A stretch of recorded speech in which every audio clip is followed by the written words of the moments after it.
तहरीक के रहनुमा शब्बीर अहमद अंसारी का इंतकाल, मिलियो समाजी हलकों में मातम की लहर। जालना शहर के एक मारूफ और बावखार शख्सियत कायद ऑल इंडिया ओबीसी ऑर्गेनाइजेशन मोहतरम शब्बीर अहमद अंसारी साकिन रेलवे गेट नूतन वसाहत खदीम जालना का आज बरोज इतवार 22 मार्च 2026 को तकरीबन 12:30 बजे तवील अलालत के बाद 79 साल की उम्र में इंतकाल हो गया। इनके इंतकाल की खबर से शहर भर में गम व अंदुआ की लहर दौड़ गई और समाजी व मिली हलकों में एक खला महसूस किया जा रहा है। मरहूम शब्बीर अहमद अंसारी अपनी पूरी ज़िंदगी पसमानदा तबक़ात खुसूसन ओबीसी तबक़े के हुकूक़ की जद्दोजहद में मसरूफ़ रहे। उन्होंने ऑल इंडिया ओबीसी ऑर्गेनाइजेशन के प्लेटफॉर्म से न सिर्फ तंजीम को मजबूत किया बल्कि ओबीसी रिजर्वेशन के हुसूल और उसके तहफ़्फ़ुज़ के लिए मुसलसल आवाज़ बुलंद की। ओबीसी तहरीक की एक मजबूत और बाअसर शख्सियत के तौर पर पहचाने जाने वाले शब्बीर अहमद अंसारी ने 4 दहाइयों से ज़ायद अरसे तक अपनी ज़िंदगी दीगर पसमानदा तबक़ात के हुकूक़ और फलाह व बहबूद के लिए वफ़ कर रखी। उन्होंने all India Muslim OBC organisation के सदर की हैसियत से न सिर्फ महाराष्ट्र बल्कि मुल्क भर में समाजी इंसाफ और रिजर्वेशन के मसाइल पर अवामी बेदारी पैदा करने के लिए निचली सतह पर अवाम को मुनज़्ज़म करने में अहम किरदार अदा किया। इनके अनथक जद्दोजहद के नतीजे में तालीम, रोज़गार और सियासी नुमाइंदगी जैसे मुख्तलिफ शोबों में ओबीसी से मुतालिक मसाइल पर 50 से ज़ायद सरकारी फ़ैसले GR जारी किए गए। आम लोगों से बराह रास्त रब्ता कायम करने और पेचीदा मसाइल को सादा ज़बान में बयान करने की इनकी मुनफरद सलाहियत ने इन्हें हर तबक़े में इज़्ज़त व एहतराम का मुकाम अता किया। उन्होंने वक्फ़ जायदादों के तहफ़्फ़ुज़ और उनकी बहाली के लिए भी एक तवील अरसे तक मुनज़्ज़म और मौसर तहरीक चलाई जो उनकी ज़िंदगी के नुमाया कारनामों में शुमार होती है। इस मकसद के तहत उन्होंने बाकायदा तौर पर तहरीक औक़ाफ़ के नाम से एक तंजीम कायम की जिसने रियासत महाराष्ट्र में वक्फ़ इमलाक के तहफ़्फ़ुज़ के लिए एक मजबूत प्लेटफॉर्म फराहम किया। इस तंजीम के ज़रिए मरहूम ने महाराष्ट्र के मुख्तलिफ़ अज़ला का मुसलसल दौरा किया जहाँ उन्होंने अवाम में बेदारी पैदा की और वक्फ़ जायदादों पर नाजायज़ कब्ज़ों के ख़िलाफ़ आवाज़ बुलंद की। उन्होंने न सिर्फ समाजी सतह पर तहरीक चलाई बल्कि क़ानूनी मैदान में भी भरपूर जद्दोजहद की। मुतादिद अहम मामलात को अदालत तक पहुँचाया और अपनी अनथक कोशिशों के ज़रिए कई मुक़दमात में वक्फ़ बोर्ड के हक़ में फ़ैसले हासिल करवाने में कलीदी किरदार अदा किया। मरहूम की यह जद्दोजहद सिर्फ ज़मीनों के तहफ़्फ़ुज़ तक महदूद नहीं रही बल्कि उन्होंने वक्फ़ के तसव्वुर और उसकी अहमियत को आम करने के लिए भी नुमाया खिदमत अंजाम दी जिसके नतीजे में अवामी सतह पर शऊर में इजाफ़ा हुआ। इसी के साथ साथ उन्होंने मुस्लिम तालीमी इदारों को दरपेश मसाइल के हल के लिए भी संजीदा और मुस्तकिल कोशिशें की। तालीमी निज़ाम की बेहतरी, इदारों के इस्तेहकाम और तलबा के मुस्तक़बिल को महफूज बनाने के लिए इनकी काविशें हमेशा याद रखी जाएगी। बिलाशुबा शब्बीर अहमद अंसारी मरहूम की खिदमत इन्हें एक मुखलिस रहनुमा, बामल समाजी कारकुन और मिल्लत के सच्चे खादिम के तौर पर हमेशा ज़िंदा रखेगी। इनकी खिदमत को हमेशा क़दर की निगाह से देखा जाएगा और एक मुखलिस, बेबाक और अवामी रहनुमा के तौर पर याद किए जाएंगे। मरहूम के पसमानदगा में अहलिया के अलावा 3 साहबजादे, 6 साहबजादियाँ और एक वसी ख़ानदान शामिल है। इनकी वफ़ात से न सिर्फ ख़ानदान बल्कि पूरा शहर सोगवार है। मरहूम का जनाजा आज बाद नमाज इशा शब 9 बजे उनके रिहाइशगाह रेलवे गेट नूतन वसाहत खदीम जालना से निकाला जाएगा जिसके बाद एहाते दरगाह सैयद शेर सवार खदीम जालना में नमाज जनाजा अदा की जाएगी और मुत्तसिल ख़बरस्तान में तदफीन अमल में आएगी इंशाअल्लाह। शहर के मुख्तलिफ समाजी, सियासी और मिली हलकों ने मरहूम के इंतकाल पर गहरे रंज व गम का इजहार करते हुए उन्हें खिराज अक़ीदत पेश किया है और उनके हक़ में दुआए मग़फ़िरत की। मुक़र्रिरीन ने कहा कि शब्बीर अहमद अंसारी की ज़िंदगी जद्दोजहद, दयानतदारी और अवामी खिदमत का रोशन बाब है जिसे हमेशा याद रखा जाएगा। अल्लाह ताला से दुआ है कि मरहूम को अपनी जवार रहमत में आला मुक़ाम अता फ़रमाए, उनकी मग़फ़िरत फ़रमाए और पसमानदगान को सब्र जमील अता करे। आमीन या रब्बल आलमीन। मनफ़ियत एक है इस कौम की, नुक़सान भी एक ही सबका नबी, दीन भी ईमान भी एक, हरम पाक भी, अल्लाह भी, कुरान भी एक। कुछ बड़ी बात होती जो मुसलमान भी एक, फिरका बंदी है कहीं और कहीं जाते हैं, क्या ज़माने में पनपने की यही बातें हैं। तीनों पार्टियां किसकी है? शिवसेना की, राष्ट्रवादी की, कांग्रेस। ठीक है, शिवसेना नहीं देती है, जाने दो। राष्ट्रवादी तो मुसलमान दे सकती, कांग्रेस तो मुसलमान दे सकती, किसी ने भी नहीं दिया। जो एक मुसलमान नाम था उसका पीछे कर दिया। बैकवर्ड कमीशन में वही हुआ। तो बोला नहीं, बोले यार अगर ये नहीं हुआ तो सब नहीं, तो पूरा जो ओबीसी का हिंदू हो मुसलमान हो इनका रिजर्वेशन खत्म होने वाला है। आज स्थानिक स्वराज्य हुआ, कल तालीम में हो जाने वाला है, कल नौकरियों में हो जाने वाला है। सब जो कुछ भी हमारी 42 साल की चढ़वड़ थी, जो हमने मेहनत की थी, वो खत्म और पानी फिरने वाला। फिर रिजर्वेशन की बात करूं, मुसलमानों को तो मिलता ही नहीं, क्योंकि मराठों को नहीं मिलने वाला है। उनको नहीं मिलेगा तो उन्होंने जैसा कहा कि फिर मुसलमानों को भी नहीं मिलेगा। तो वो जो मिल रहा है वो भी हमारा जाने वाला है। इसके लिए हमारे को जागरूक और बेदारी, और जहां भी जरूरत पड़े, चाहे हिंदू ओबीसी के साथ कंधे से कंधा लगा के, जहां हम बुलाते हैं एक ताकत का मुजाहरा है कि हम अगर जिस तरीके से पहला करें, तो गवर्नमेंट को, चाहे वो सेंट्रल की हो, मजबूर होना पड़ेगा। नहीं तो हमने आज चैलेंज करे कि 2024 बहुत करीब आ रहा है। ओबीसी, हिंदू ओबीसी को मेरा सब चैलेंज करता है कि मोदी को किसने चुना के लाया? सब हिंदू ओबीसी ने लाया है, ब्राह्मणों ने लाए चुन के। उनके वोट है कितने? बाबरी मस्जिद किसने शहीद करा? ये ओबीसी के, हिंदू ओबीसीओं ने। सही बात है, कर रहा कौन? सब कर रहा। मैं बोलता हूँ, डंके की चोट से बोलता हूँ, इसमें रहो, पार्टी में रहो, कहीं भी रहो, मगर जहाँ समाज की बात आ जाए, सब एक हो जाओ, इकट्ठे हो जाओ। समाज की बात कोई करता हो तो पार्टी विटी मत देखो कि ये पार्टी वो पार्टी ये पार्टी, नहीं, एक जगह आ जाओ। और एक जगह जिस दिन आ जाएंगे, दस्तूर का दिया हुआ हक आपका कोई छीन नहीं सकता। यह मैं दावे के साथ आपसे बात कहता हूं। अगर ये सहूलत मिलती और हमारे बच्चों को ये तालीम मुफ्त मिलती, तो हमारे बच्चे कई IAS और IPS होते थे, जैसा शेड्यूल कास्ट और शेड्यूल ट्राइब के अंदर है। यही डर और खौफ इन तमाम पार्टियों को है, क्योंकि ये प्रस्ताविक लोग हैं, पार्टियां वाले, जितने भी पार्टियां वाले, जो भी पार्टियां वाले, मैं कोई पार्टी का नाम लेना नहीं चाहता। जब तंजीम, मैं बोलता ना कि सियासत से मजबूत तंजीम होती है, मूवमेंट होती है, उसको हिलाने की ताकत होती है गवर्नमेंट को। अगर जो तुम्हारी तंजीम है, छगन भुजबल काय को समता परिषद बनाते? भाई एक पार्टी के बहुत बड़े जिम्मेदार हो।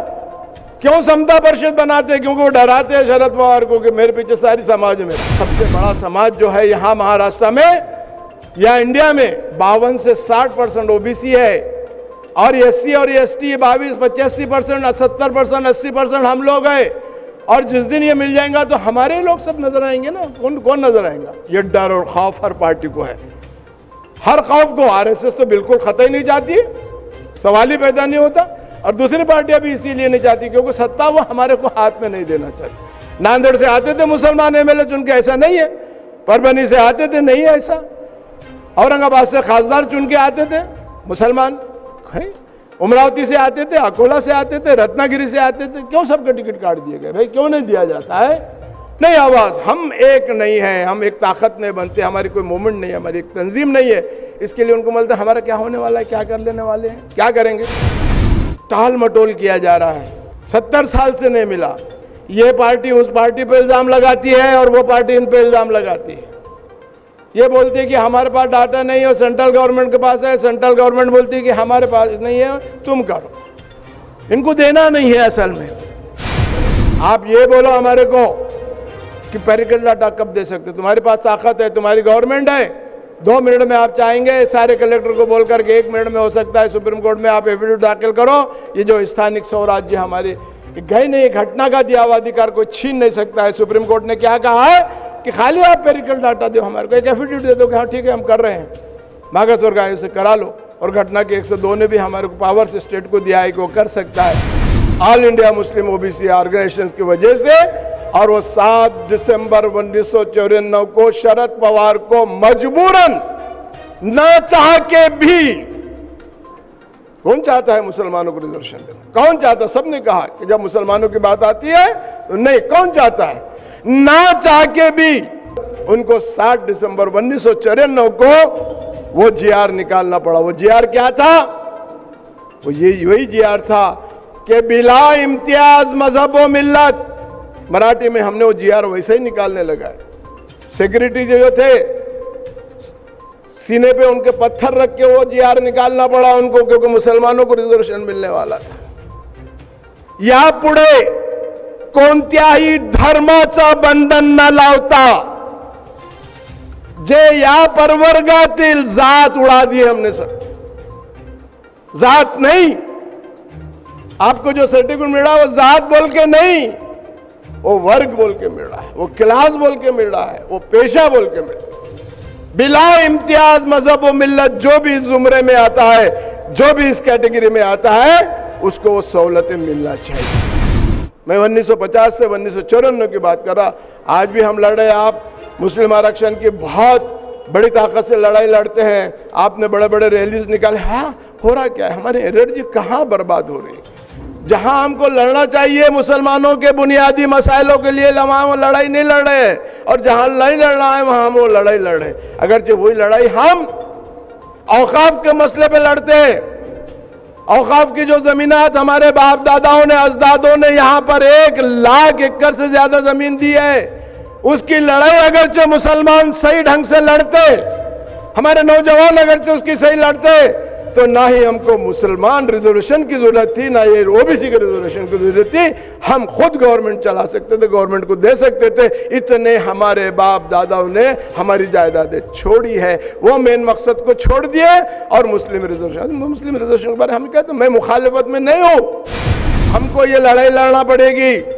जो कुछ ही नहीं मिल रहा है, ना ये मिला ना वो मिला, तो कैसे चलेगा। आप बोल रहे सही बात कर रहे हैं। तो जैसा हिंदुओं को मिलता है ये कॉन्स्टिट्यूशनली है, दस्तूर का दिया हुआ हक है, भीख नहीं है, खैरात नहीं है, नीच ऊंच के ऊपर नहीं है, जात पर नहीं है। क्योंकि सबको जात जात जात जात समझती थी, वो जात दिमाग से निकलती नहीं थी, वो बिरादरियां दिमाग से निकलती नहीं थी। उनके दिमागों से जात बिरादरियां निकालने का काम अगर हिंदुस्तान में किसी ने किया है तो वह एक ही तंजीम है, all India Muslim OBC organisation, जिसने उनके दिमागों में से ये जात और बिरादरी निकालने की बड़े बड़े उलमाए इकराम के साथ बैठ करके बात करके उनकी की, और उन्होंने कहा कि नहीं सही है बेटा, तुम जो काम कर रहे हो वो सही है, तुम्हें ये मिल सकता है, ये नहीं मिल सकता है, इसके लिए आप कितनी भी कोशिश करेंगे तो हम पटक भी जाएंगे, सर भी पटक जाएंगे, तो कुछ नहीं होने वाला है। जो मिल रहा है उसको इमीडिएट ले लीजिए, और वही हुआ। 2014 आ जाता है, वहाँ भी समझा रहे हैं हम, फिर भी बात नहीं आ रही। दूसरी गवर्नमेंट आ जाती है, बीजेपी की आ जाती है, शिवसेना की आती है, फडणवीस साहब आते हैं, हम उनके पास जाते हैं ऐसे तहरीक औकाफ, और हम उनको कहते हैं साहब कि आपका गवर्नमेंट का सर्वे है महाराष्ट्र का, 51,000 एकड़ जमीन हमको समझ में नहीं आती। आज हमारा ये हाल है कि मस्जिदों में हमको कटोरे फिराना पड़ते हैं, झोली पसारना पड़ती है, क्योंकि हम इमाम की तनख्वाह नहीं दे सकते हैं, कुछ नहीं है। वो आदमी था शब्बीर अंसारी जिसका नाम है, उसमें बड़े बड़े उलमाए कराम भी थे मेरे साथ उस डेलीगेशन में।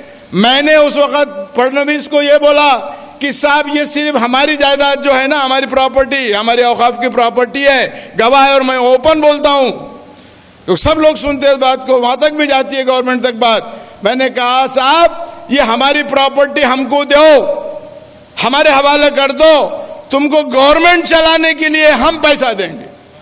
कितने लोगों ने हमको साथ दिया।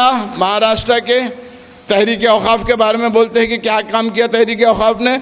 सबसे पहले औरंगाबाद में जो वक्फ बोर्ड का महाराष्ट्र का वो था कार्यालय, उसको सील मारा। हम पे 353 के मौलाना अब्दुल क़य्यूम नदवी नहीं आए, हम पे केस है, 353 की केस हुई। किसने मारा, ठोका? वो तहरीक औकाफ ने। क्यों मारा? क्योंकि आप बोलते कि बोर्ड में गलत काम हो रहे, कोई आवाज़ उठाने के लिए तैयार नहीं है। हमने इतनी बड़ी आवाज़ उठाई, वहाँ के हाफिजरों को मारे कि गलत काम कर रहे हैं, दे रहे, ये है, चेयरमैन के खिलाफ, सबके खिलाफ। कोई बोलने के लिए तैयार नहीं, कोई साथ आने के लिए तैयार नहीं। हम पे 353 का केस चालू है। उसके बाद भी हमने लड़ते रहे चेयरमैनों के साथ। उनके कहा सर्वे की बात करो। फडणवीस ने बोला क्या करना पड़ेगा, हर 10 साल में सर्वे होना चाहिए। कोई मुसलमान क्यों नहीं बोलता है? हमारे नुमाइंदे क्यों नहीं बोलते? हमारे नुमाइंदे हैं ना, 10-10 आमदार है ना, क्यों नहीं बोलते हैं? किसने कराया ये सर्वे का काम? तहरीक औकाफ ने 6 करोड़ मंजूर कराए उस बीजेपी के गवर्नमेंट से, और 2 पायलट प्रोजेक्ट लिए, एक पूना और एक परभनी। और उस जगह हमने देखा तहरीक औकाफ ने घर घर जाके, अलग अलग जगह जाकर के, ताल्लुकों में जाकर के, दरगाहों की जगह पे जब जाके सर्वे किया, गवर्नमेंट की गेजेट में 5,000 एकड़, हमने 29,000 एकड़ निकाले। और हमारा दावा है कि महाराष्ट्र में 5 लाख एकड़ जमीन है, मगर इसका सर्वे नहीं हुआ, किसको मालूम ही नहीं है, कोई बताता नहीं है, पूछता ही नहीं है, और हमारे नुमाइंदे कुछ काम नहीं करते। इसके लिए उनको महसूस होता है कि मैं उनके खिलाफ बोलता हूँ। मैं उनके खिलाफ नहीं बोलता हूँ, खामोशी है। इसके लिए कहता हूँ कि सर्वे आज भी आपको मालूम नहीं है। 16 में रुक गया, हमने बहुत कोशिश की, 29,000 कहाँ 5,000 एकड़। मैंने आज भी बताया, मैं चैलेंज करता हूँ कि आज हमारी 5 लाख एकड़ ज़मीन है, कुछ नहीं है।